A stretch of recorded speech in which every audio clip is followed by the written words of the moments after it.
Le chapitre de cette semaine s'appelle Tokyo partie 6 et on va voir ce qui semble être la fin du combat entre Yuji et Higuruma et on va assister à, selon moi, l'avènement en seulement quelques chapitres d'un des tout meilleurs personnages du manga. On y va, c'est parti.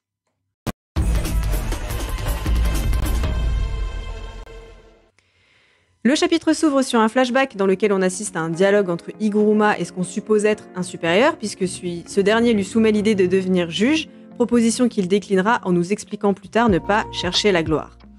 On raccroche maintenant les wagons avec la suite du chapitre de la semaine dernière, puisqu'on se retrouve juste après la condamnation de Judgment à l'encontre de Yuji. Le maillet d'Higuruma se transforme alors en arme, l'épée du bourreau pour exécuter la peine de mort. On apprend qu'avec sa double condamnation, sa double sentence de confiscation et de peine de mort, Yuji a eu le droit à la plus lourde des condamnations que Judgment pouvait rendre, et que s'il passe par la lame d'Higuruma, c'est game over, puisqu'il est acté que, ouvrez les guillemets, tous ceux qui passent par le fil de sa lame retrouvent la mort sans exception. On part sur de la bagarre entre ces deux-là, et Yuji fait tout ce qu'il peut pour prendre l'avantage malgré la perte de son énergie occulte. Il tente des petites feintes, on en parlera plus tard quand on analysera le combat en fin de review. Ensuite, petit dialogue interne pour Higuruma, et là il nous est révélé que la fameuse preuve fournie par Judgment est en fait connue par l'exorciste avant même qu'il n'ait besoin d'ouvrir l'enveloppe. Il sait donc que Yuji n'y est pour rien dans tous ces meurtres perpétrés à Shibuya, ce qu'il lui dit. À la suite de ça, il ferme les yeux et annule son sort, ce qui fait disparaître l'épée du bourreau, et là il se prend un méga coup de poing dans le ventre par Yuji qui le fait littéralement voler à l'autre bout de la pièce, et tout ça rien qu'avec sa force brute, je vous le rappelle. Higuruma nous résiste ensuite à un petit bout du code pénal japonais et dit à Yuji qu'il n'est pas coupable de ses crimes puisqu'à ce moment précis, il n'était pas maître de son corps, maître de lui-même finalement. Yuji continue de se blâmer, biche, c'est terrible. Maintenant, il se rend coupable d'être trop faible. Yuji prend alors un siège et invite Yuji à en faire de même. Au passage, il lui donne les 100 points nécessaires au changement de la règle et le chapitre se termine sur un face-à-face entre les deux hommes qui promet d'être intense en émotion dans le prochain chapitre. Et surtout, on termine sur un panel flashback d'Higuruma dans une salle d'audience qui regarde au sol deux corps sans vie. Voilà ce qu'on pouvait dire pour résumer ce chapitre. On passe à la suite. Avant de passer à l'analyse, qu'est-ce qu'on apprend dans ce chapitre ? Déjà, on fait toujours face à la détermination de Yuji. Alors, nous, on sait, du point de vue du lecteur, qu'Higuruma va sûrement changer d'avis, retourner sa veste. Tout du moins, on sait qu'à ce moment-là, il est face à un dilemme. Mais lui, Yuji, il en sait rien. Il fait quand même face à cette double condamnation. Il a devant lui un adversaire à qui Akutami a donné tout le panel du personnage puissant, extension du territoire et tout le bazar, tu connais. Lui, de son côté, vu qu'il n'a pas de technique propre et qu'il est privé de son énergie, il ne lui reste plus que la force de ses poings. Et malgré tout ça, on voit qu'il est déterminé à ne pas lâcher l'affaire. On a ensuite donc la confirmation qu'Higuruma, c'est pas un mauvais boug, puisqu'il fait exactement ce à quoi on s'attendait, c'est-à-dire comprendre la situation et surtout se ranger d'une certaine manière du côté de Yuji. Et on va tenter de comprendre tout ça pendant les quelques minutes qui vont suivre. Alors c'est drôle parce que la semaine dernière, j'évoquais le fait que de parler avec Higuruma pourrait agir comme une sorte de thérapie pour Yuji, notamment sur le fait d'accepter que tout ce qui se passe, c'est pas de sa faute. Bon, ça j'en suis toujours plus ou moins convaincue, mais là ce qui se passe pour l'instant, c'est plutôt l'inverse. C'est-à-dire que Higuruma est vraiment présenté comme étant désabusé. Il est dans ce chapitre extrêmement acerbe concernant les hommes, l'humanité dans son ensemble, et cette rencontre avec Yuji et son procès bouleverse complètement les certitudes qu'il pouvait avoir. De voir quelqu'un prendre la responsabilité de choses aussi graves qu'un meurtre de masse alors qu'il n'en est pas responsable, lui redonne finalement une sorte de foi en l'humanité. Ça lui montre que tous les hommes ne sont pas faibles et laids comme il peut le dire. Ça lui rappelle ses idéaux de base, ceux pour lesquels il est devenu avocat. Yuji finalement, c'est un peu la lueur d'espoir qui le fait basculer.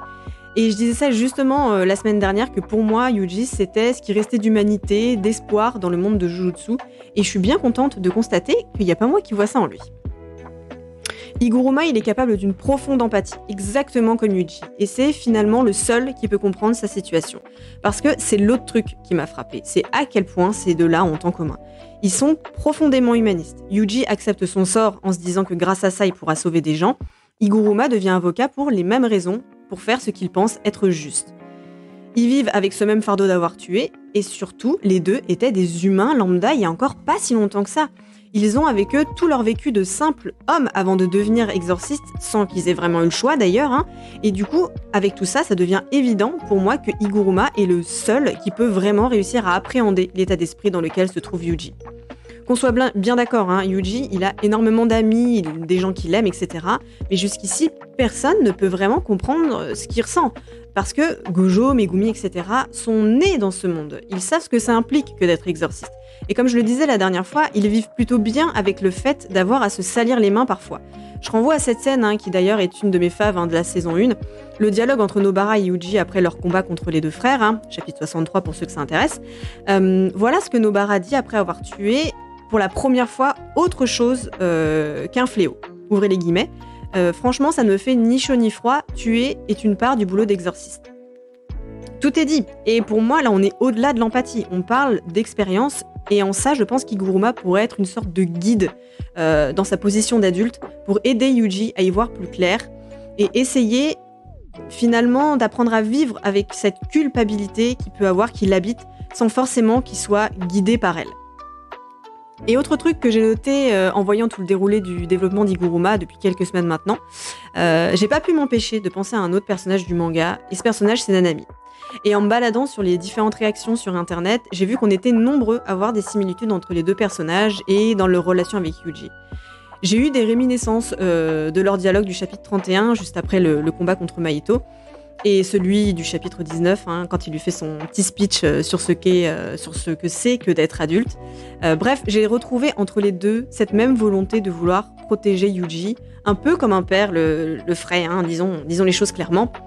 Dans tout ça, on en oublierait presque le fait que Yuji obtient ce pourquoi il était venu dans ce théâtre à la base, c'est-à-dire les 100 points d'Higuruma, tellement cette partie d'arc, finalement, on est au-delà des enjeux directs de la traque.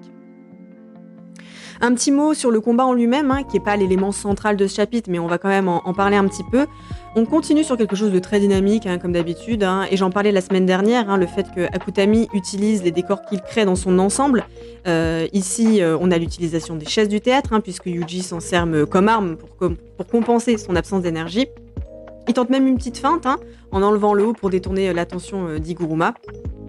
Là, le combat touche à sa fin, donc on peut quand même en faire un petit bilan. C'est pas le meilleur combat du manga, il manque quand même l'enjeu, la tension dramatique, c'est ce genre de combat qui fait évoluer le protagoniste, mais on était quand même sur du très haut vol en niveau de narration, une très bonne alternance entre le combat physique, le combat verbal, les flashbacks, la présentation des différentes techniques. Non, vraiment, il n'y a rien à redire sur cette confrontation sur le premier niveau de lecture, je parle même pas de ce que tout le combat implique pour les personnages, puisque je viens d'en parler à l'instant. Personnellement, il s'est passé exactement ce que j'avais espéré, et je suis bien contente de voir qu'Akutami prend son temps pour développer son personnage et surtout de prendre le temps de voir la relation qui pourrait s'instaurer entre Yuji et Higuruma. On est presque dans un arc dans l'arc, finalement. Pour ce qui est d'Higuruma, je disais ça dans le titre, mais on est vraiment sur un des tout meilleurs personnages du manga. Et c'est vraiment quelque chose qui est partagé par l'ensemble du fandom de Jujutsu sur internet.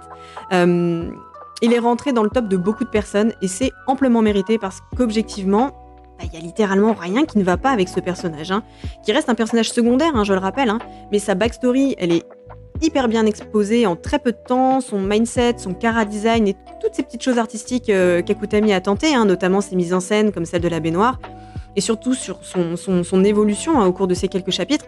On est vraiment sur un 10 sur 10 en termes d'écriture. Sacré palmarès pour Higuruma. Et c'est vraiment une de ses forces à ce mangaka, d'arriver en très peu de temps à nous faire comprendre l'essence de ces personnages, sans pour autant avoir à nous exposer toute leur vie, parce que c'est fini, ça, le temps où les shonen prenaient un arc entier pour instaurer les personnages. C'est déjà ce qu'il avait très bien réussi justement avec Nanami, pour continuer la comparaison avec lui. Son passage avec la boulangère, là, ça pouvait paraître comme ça anecdotique, mais c'est ce qui a fait basculer sa balance vers ce qu'il estimait être juste. Et on est plus ou moins sur la même construction pour Higuruma, en espérant bien sûr qu'il ne finisse pas pareil. Ça m'embêterait d'avoir à perdre un deuxième Kento. En tout cas, si on a le droit à des aussi bons développements pour les personnages qu'on nous tease depuis un moment, comme l'ange ou Hajime par exemple, ça promet encore de très belles choses pour la suite. Alors à quoi on peut s'attendre pour le prochain chapitre? Très probablement qu'on aura la suite du flashback d'Iguruma dans le tribunal et un dialogue qui, j'espère, sera assez intense, assez profond en tout cas. Voilà, il y a moyen encore de nous faire un chapitre sans faute. Et puis bien entendu, on n'oublie pas Megumi qui doit très probablement être en train de se battre dans le même temps. On pense à toi. Pas de chapitre la semaine prochaine, on est sur un petit rythme d'une pause tous les 2-3 chapitres. Je peux comprendre qu'on pense que ça casse un peu le rythme. Personnellement, moi, ça me dérange pas. Je préfère ça plutôt qu'il nous claque entre les doigts. Voilà, c'est une façon de voir les choses. Bref, du coup, le prochain chapitre, ce sera pour le 5 décembre à 16h sur Manga Plus. Et la review le lundi qui suit, comme d'habitude. N'hésite pas, comme d'habitude, si tu veux qu'on en parle, je suis là. En attendant la prochaine review, il ne me reste plus qu'à te dire de prendre soin de toi, lis des mangas, regarde des animes, parce que c'est quand même vachement sympa. Et moi je te dis à la prochaine.